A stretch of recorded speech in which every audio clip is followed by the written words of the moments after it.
नमस्ते, मैं सूरज आपके अपने इस YouTube चैनल में आपका हार्दिक अभिनंदन करता हूं। इस चैनल के द्वारा हमारा उद्देश्य है सनातन संस्कृति के इतिहास और शास्त्रों की सही जानकारी, इतिहास और शास्त्रों में फैली भ्रांतियों का निवारण, इतिहास और शास्त्रों में मिलावट, अर्थ का अनर्थ और भ्रांतियाँ कब, किसने और क्यों फैलाई, इन सब में ज़्यादा समय ना खर्च करके अपने सही इतिहास और शास्त्रों के सही अर्थों को प्रमाण सहित जानने का प्रयास करेंगे। आज की वीडियो में हम जानेंगे अयोध्या नगरी का वर्णन। बालकांड सर्ग 3। सरयू नदी के तट पर कौशल नामक एक बहुत बड़ा देश था, जो संतुष्ट जनों से पूर्ण, समृद्धि संपन्न और धन्य धान्य से भरपूर था। वहाँ विश्व प्रसिद्ध अयोध्या नाम की नगरी थी, जिसे मनुष्यों में श्रेष्ठ महाराज मनु ने स्वयं बसाया था। वह शोभाशालिनी महापुरी 12 योजन यानी 60 मील लंबी और 3 योजन यानी 15 मील चौड़ी थी। उसमें बड़ी सुंदर लंबी चौड़ी सड़कें बनी हुई थी। यह राजधानी एक विस्तृत राजपथ से सुशोभित थी। इस राजपथ से अनेक सड़कें निकाली गई थी।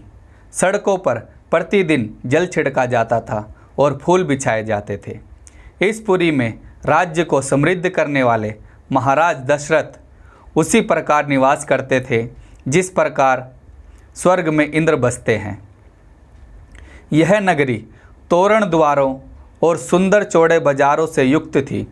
सब प्रकार के यंत्र वहाँ विद्यमान थे तथा नाना कला विशारद शिल्पी वहाँ वास करते थे। उसमें सूत, मागध और वंदीजन भी रहते थे।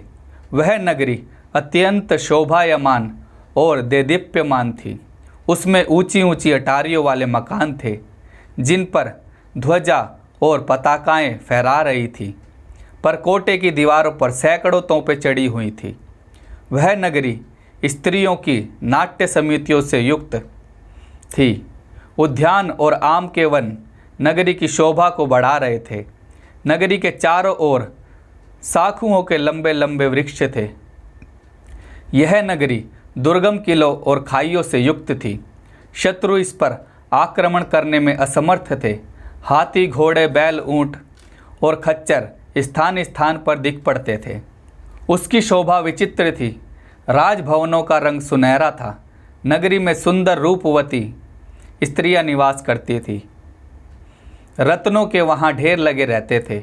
वहाँ 7 मंजिल वाले मकान सर्वत्र दिखाई देते थे। वह नगरी नगाड़े, मृदंग, वीणा और पणव आदि बाजों की ध्वनि से सदा प्रतिध्वनित हुआ करती थी। पृथ्वी तल पर उसकी टक्कर की कोई दूसरी नगरी नहीं थी। दशरथ राज्य का वर्णन। उस अयोध्या नगरी में वेदार्थ को जानने वाले, सब वस्तुओं का संग्रह करने वाले महातेजस्वी राजा दशरथ प्रजा का पालन करते थे। उस पुरी में सब मनुष्य प्रसन्न, धर्मात्मा, बहुश्रुत, अपने अपने धन से संतुष्ट, निर्लोभ और सत्यवादी थे। उस नगरी में कोई ऐसा पुरुष ना था जो थोड़े संग्रह वाला हो।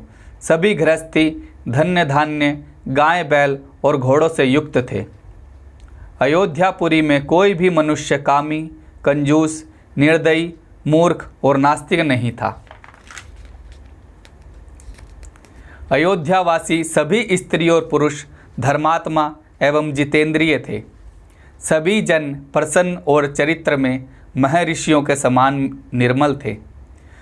अयोध्या में कोई भी ऐसा व्यक्ति नहीं था जो कानों में कुंडल, सिर पर मुकुट और गले में माला धारण ना करता हो।